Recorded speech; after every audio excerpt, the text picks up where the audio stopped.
Today we bring you an important update from the world of global missile power, focusing on two nations that stand at the center of Middle Eastern security, Iran and Israel.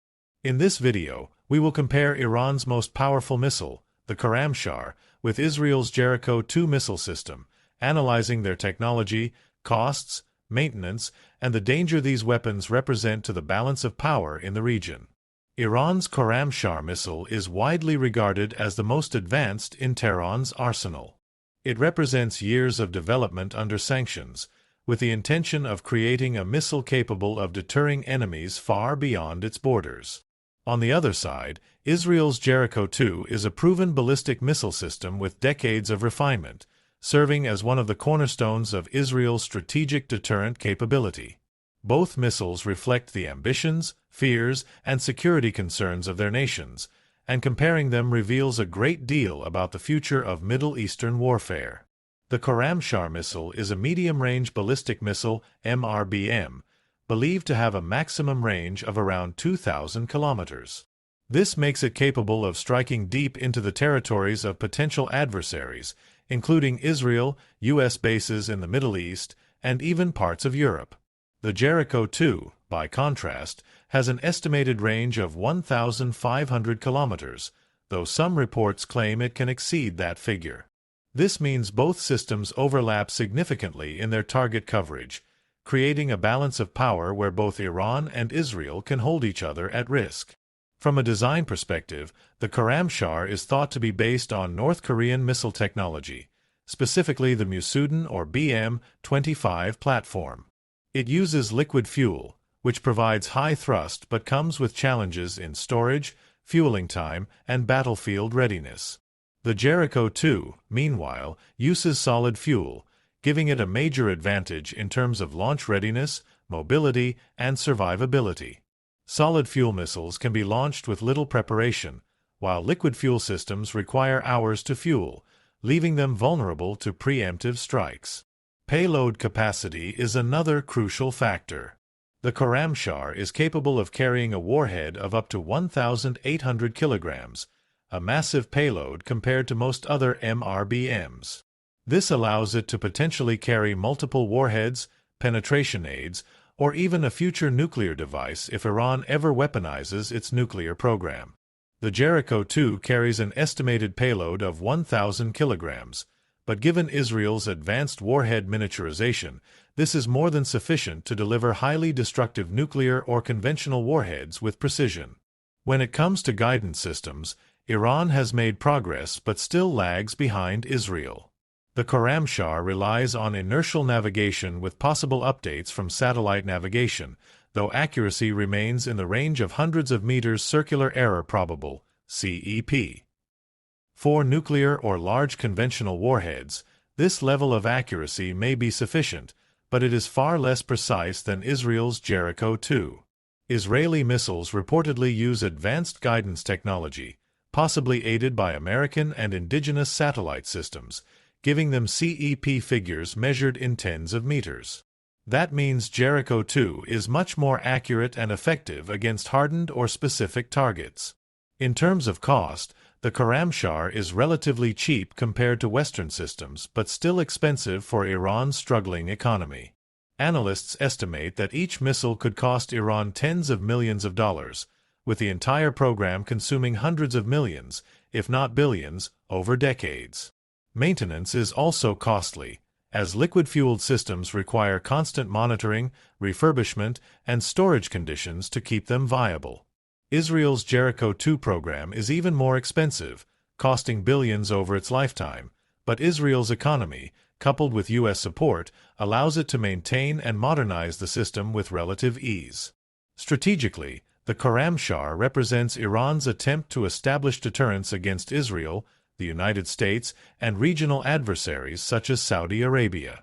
Its long range and heavy payload give Tehran a psychological and political tool, demonstrating that any attack on Iran could provoke devastating retaliation.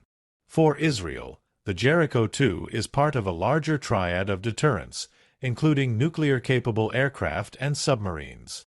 This multi-layered approach ensures that even if Israel's land-based missiles are threatened, it retains the ability to retaliate. Historically, the development of these systems reveals much about the two nations. Iran's missile program accelerated after the Iran-Iraq War of the 1980s, when Tehran experienced firsthand the devastating effects of Iraq's missile strikes. Denied access to advanced weapons by sanctions, Iran turned to self-reliance, reverse engineering, and clandestine partnerships. Israel, on the other hand, began developing its Jericho missile series in the 1960s, with close French and later American assistance. Over time, Jericho missiles became central to Israel's undeclared nuclear deterrent, ensuring that no enemy could contemplate a first strike without facing destruction in return. The danger posed by these missiles cannot be overstated. Iran's Khorramshahr, if ever mated with a nuclear warhead, could threaten not just Israel but NATO allies in southern Europe.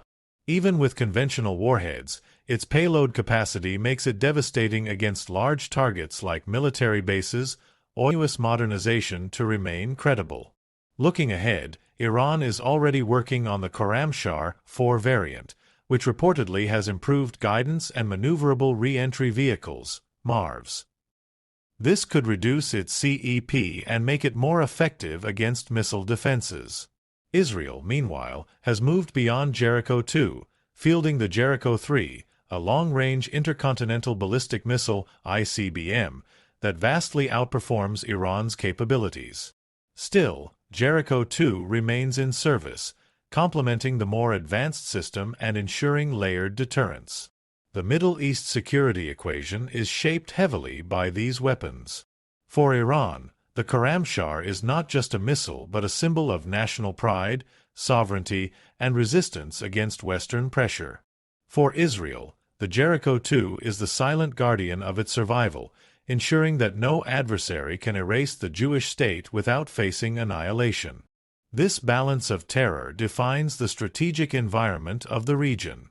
In a direct military confrontation, the Khorramshahr could be used in barrages to overwhelm defenses like Israel's Arrow missile shield. However, Israel's advanced missile defense systems, including Arrow 2, Arrow 3, and David Sling, are specifically designed to counter threats like the Khorramshahr. The Jericho 2, being a nuclear-capable missile, is less likely to be used in conventional conflict. It exists as a last-resort weapon of deterrence, ensuring Israel's survival even in the worst-case scenario.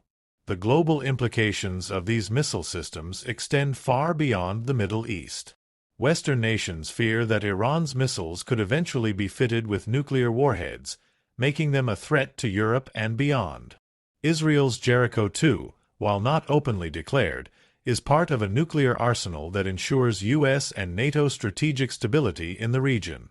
Together, they create a situation where escalation could spiral into global conflict if not carefully managed. From a technical perspective, the Khorramshahr's reliance on liquid fuel is a weakness. Liquid-fueled missiles are vulnerable to detection and preemption, as fueling takes hours and leaves them exposed.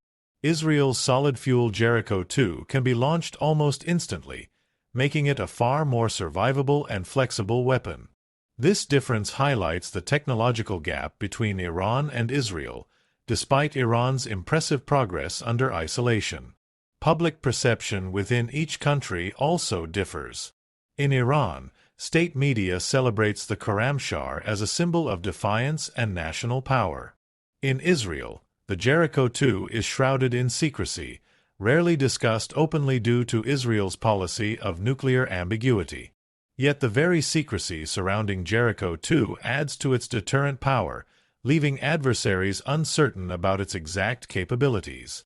When we talk about cost in real numbers, analysts believe each Khorramshahr missile could cost between $10 to $20 million, depending on the configuration. For Israel, the Jericho 2 is much more expensive, with costs per missile reaching up to $40 million or more, not including the billions spent on research and infrastructure. Maintenance for Iran's missile forces is estimated in the hundreds of millions annually, while Israel spends billions to maintain, modernize, and protect its nuclear-capable missile forces. Both missiles also reflect alliances and global support networks. Iran's missile technology draws from North Korea, China, and indigenous innovation, though always under pressure from sanctions. Israel's Jericho-2, while indigenously developed, benefited from Western technological support, particularly in electronics, materials, and guidance. This international dimension ensures that both systems are not just national projects but part of wider global rivalries. The concept of survivability is crucial. Iran deploys its Khorramshahr missiles in hardened silos, underground tunnels, and mobile launchers. Israel's Jericho-2 is road mobile, giving it flexibility to relocate and avoid targeting.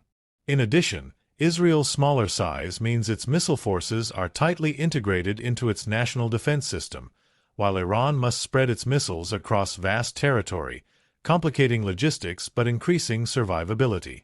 The threat of escalation in the region is heightened by these systems. If Iran feels cornered, it may use Khorramshahr missiles in a show of force. If Israel faces existential danger, it could unleash Jericho-2 in retaliation. This creates a fragile balance of terror, where miscalculation by either side could lead to catastrophic consequences. International diplomacy, often revolves to improve and expand its missile force, means the gap may narrow in the coming years, particularly if Tehran succeeds in developing maneuverable warheads and solid fuel technology. At the end of the day, both the Khorramshahr and Jericho-2 symbolize not just military strength but political will. Iran uses its missile to project defiance against the West and Israel. Israel uses its missile to guarantee survival in a hostile region. Both serve as instruments of fear and deterrence, shaping diplomacy, military planning, and the daily lives of millions in the Middle East.